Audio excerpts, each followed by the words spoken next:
Hello there, my spooky darlings. So I know I promised you guys to review for when I actually did get to see the Craft Legacy movie.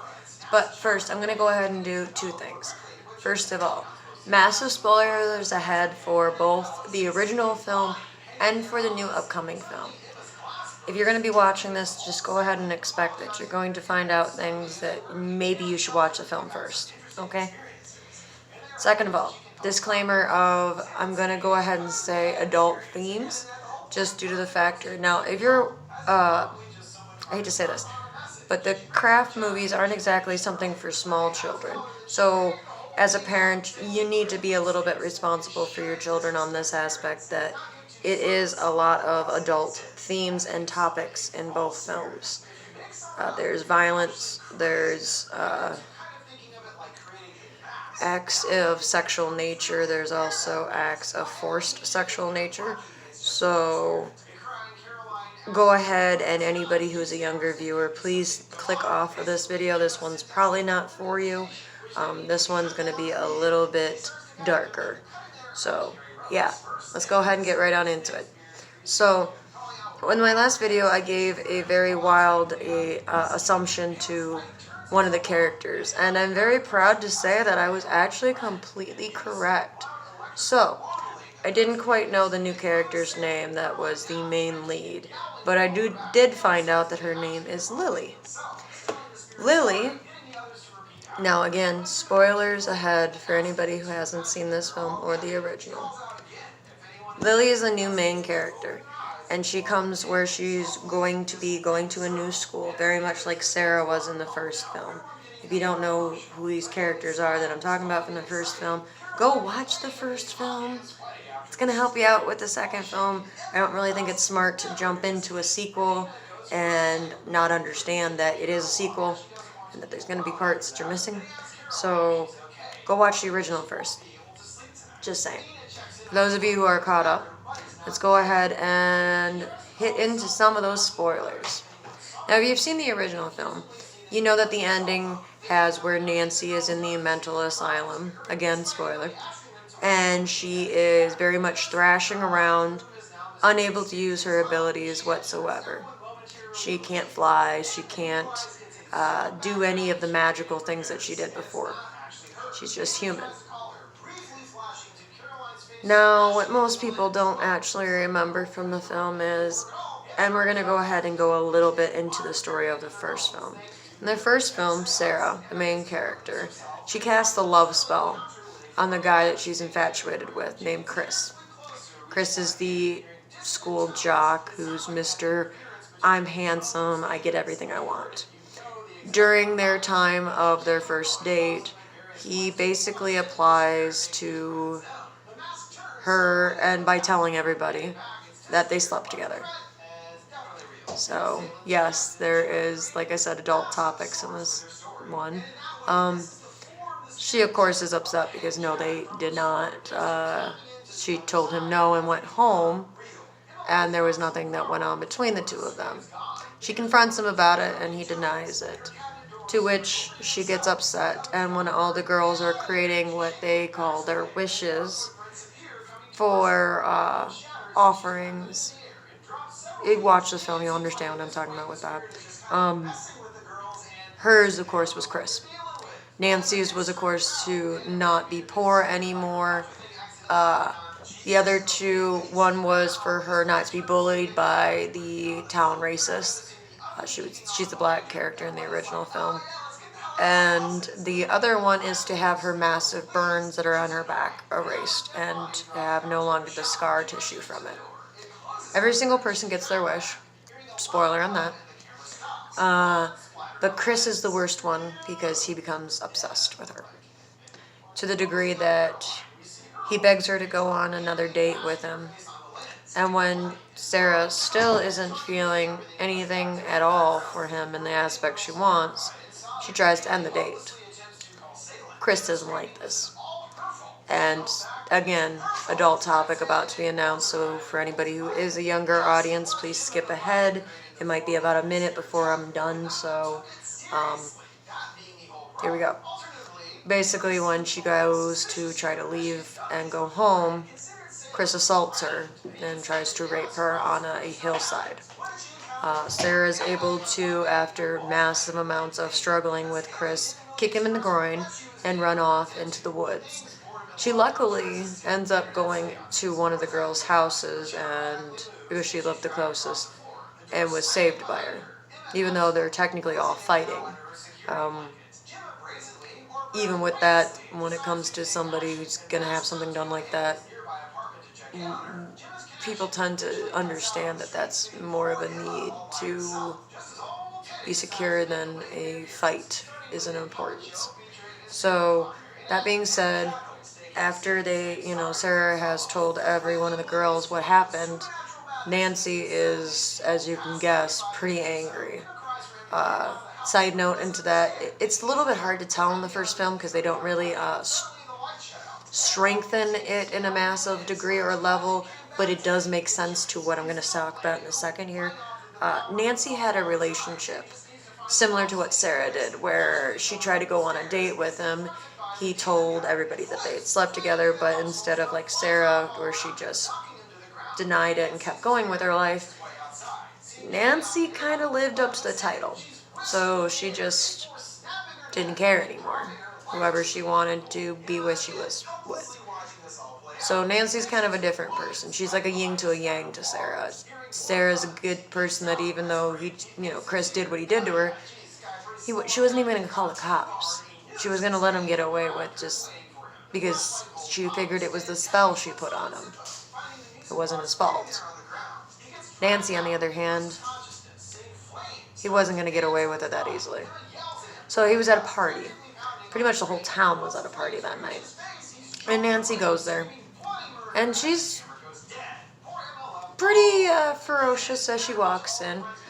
She has quite a bit of people give her looks, and nobody really wants her there. And you can tell by how they're expressing themselves towards her. So she ends up going up to Chris and telling him, Sarah wants to talk to you. He follows her upstairs, tries to seduce him, and then when that fails, there's an earlier part in the film when they change their appearance. It's a very classic scene where Sarah changes her hair from dark to brown, or brown to blonde. Nancy does it with her full body. So she becomes Sarah in that moment. So Chris and her end up sleeping together. Now this is the important part that I need you guys to remember. Chris and what he thinks is Sarah sleep together, right? Well, the real Sarah and the rest of their friends end up coming into the room about 5 minutes probably after the deed's done.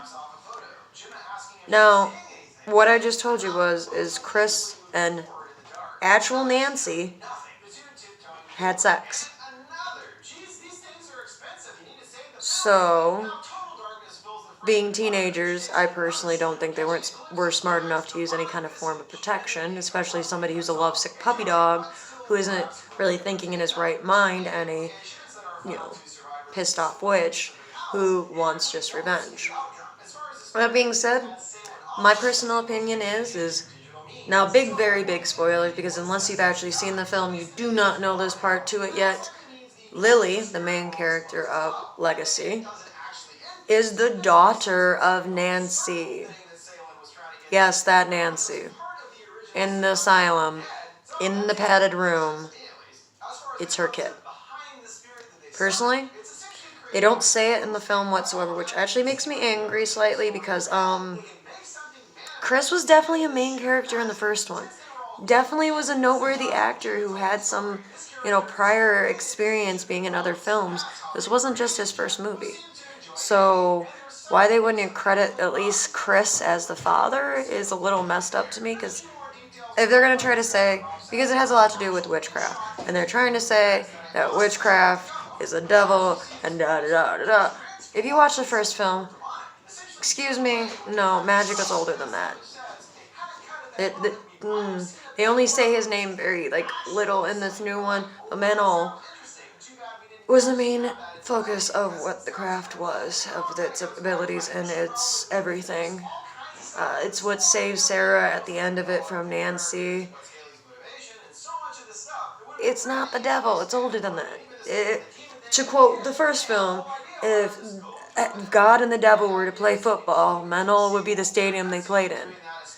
Alright, guys? It's not going to be one or the other. He's both.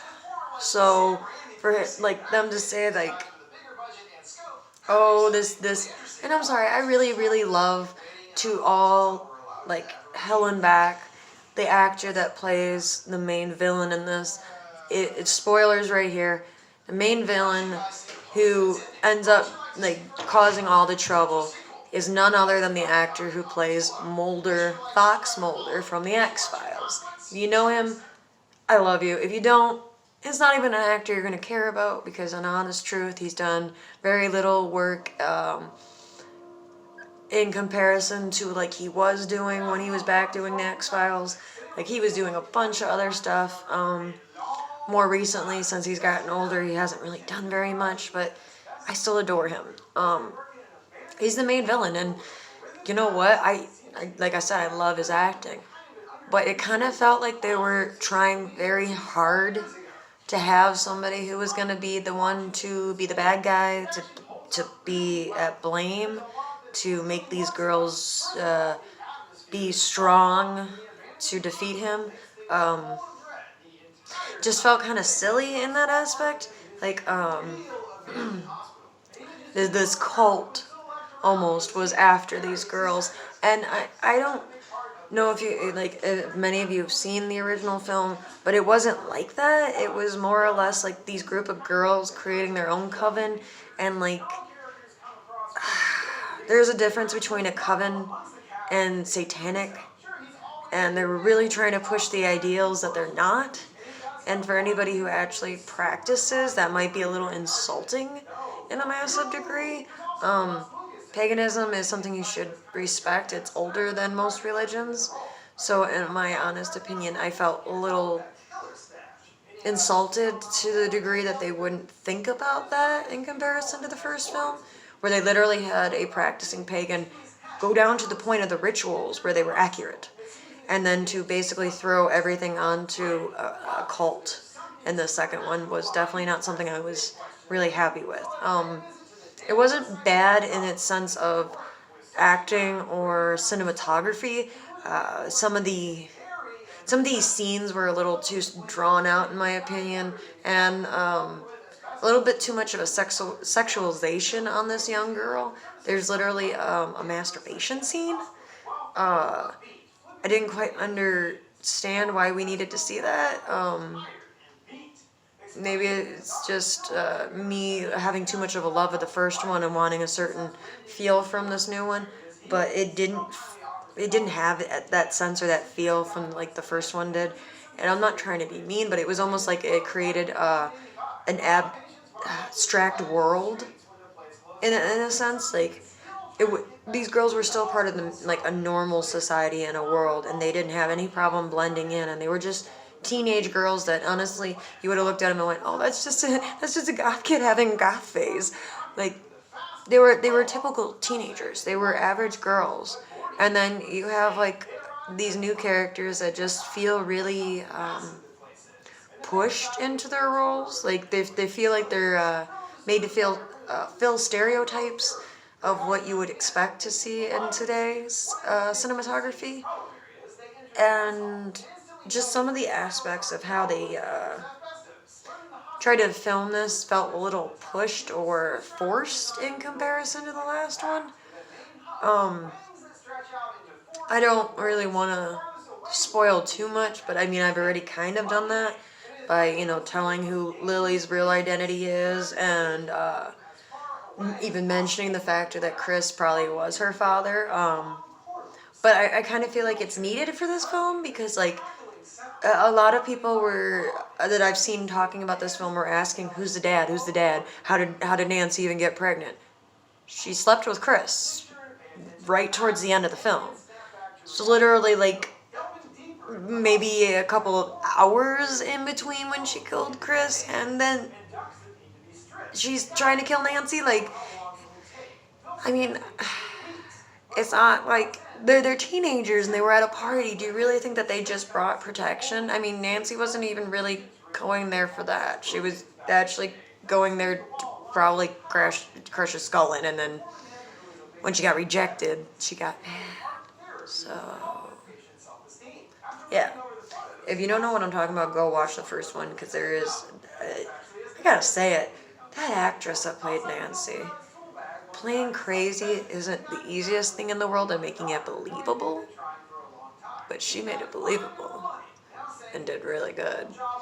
But that is another thing. She's in the end of it, and it's only a few like seconds of a clip, which oh my god, that made me mad. Like,